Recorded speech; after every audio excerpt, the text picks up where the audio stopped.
Hi guys! For today's video, magluluto ako ng Bicol Express requested by Francine. So ayan, mag-init lang tayo ng kawali, maglagay ng mantika, and then ilagay na natin yung ating 1 kilong liempo. Pagkalagay ng liempo guys, so ayan, haluin lang natin. Tapos lutuin natin siya hanggang sa mag-golden brown.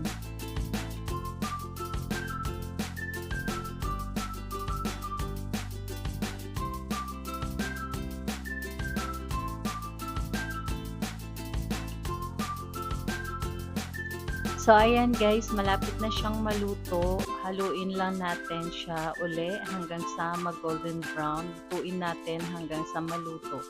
So, ayan guys, kung mapapansin ninyo, meron na siyang nagmamantika na siya. So, lutuin pa natin yan guys hanggang sa mag-golden brown na talaga.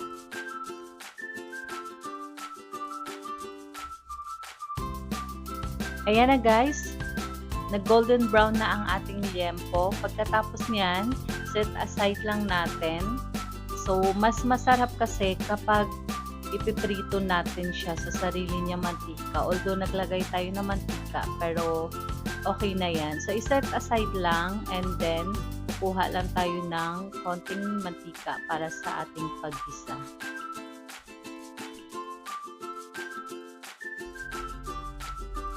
Hindi ko na hinugasan yung ating kawali kasi dyan na rin ako magluluto. So, ayan, konting mantika lang para sa ating bawang sibuyas at luya.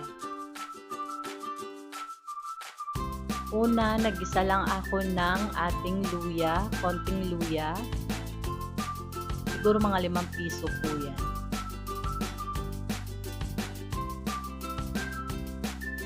Next, sibuyas. Isang buong sibuyas na malaki. Chop lang, and then ayan, haluin lang hanggang sa mag-golden brown.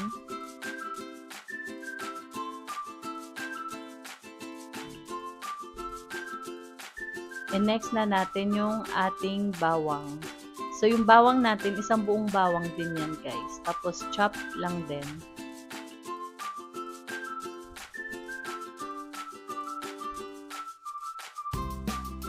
Tapos, ilagay na natin yung pinirito nating liempo. Depende po sa inyo kung gaano kalaki yung slice ng inyong liempo. So, sa akin, katamtaman lang. Kasi lumiliit pa yan siya kapag niluluto mo. So, ayan, igisa lang natin siya hanggang sa mag-mix together. Tapos, ilalagay ko na yung 2 kutsarang alamang. So, 2 kutsara yung nilagay ko guys. Depende sa inyo kung ilang kutsara yung ilalagay nyo. Tapos, naglagay lang din ako ng 1 Knorr cubes and paminta.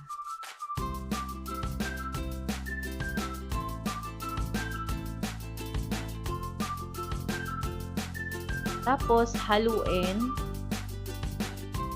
hanggang sa mag-mix yung kanyang ingredients.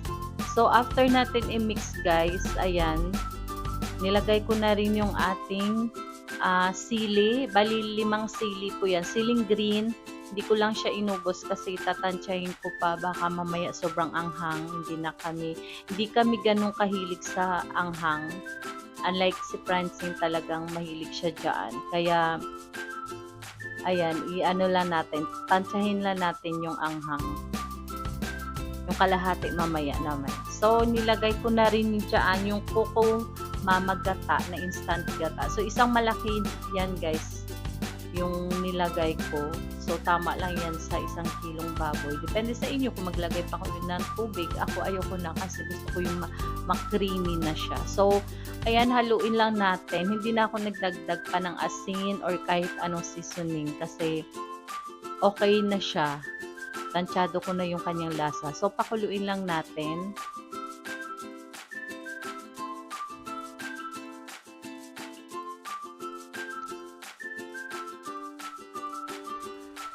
Tapos, habang nagpapakulo tayo, nagprito lang ako ng talong sa kabilang lutuan. So, ayan, bali 2 talong lang yan guys, pero malaking talong kasi naubusan na kami ng talong. So, Itatoppings ko lang yan later. So, ayan, habang nag-aantay, mag-multitasking tayo.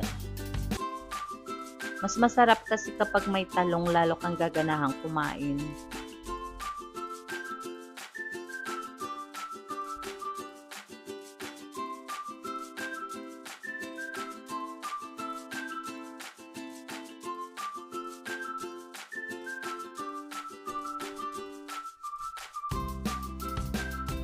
So, ayan guys, luto na yung ating talong. Malapit na rin matapos yung ating Bicol Express.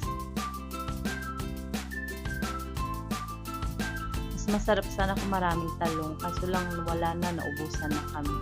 So, 2 talong lang yan, pero malaki na siya.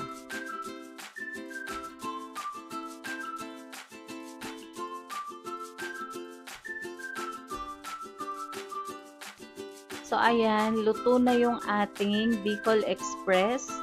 Medyo madami yung ating sabaw or sauce kasi mas gusto ko yung madami siyang sabaw kasi sabaw pa lang ulam na. So, ayan guys, excited na akong kumain. Natikman ko na rin yan and tama lang yung nilagay kong seasoning. So, ayan guys, thank you so much for watching.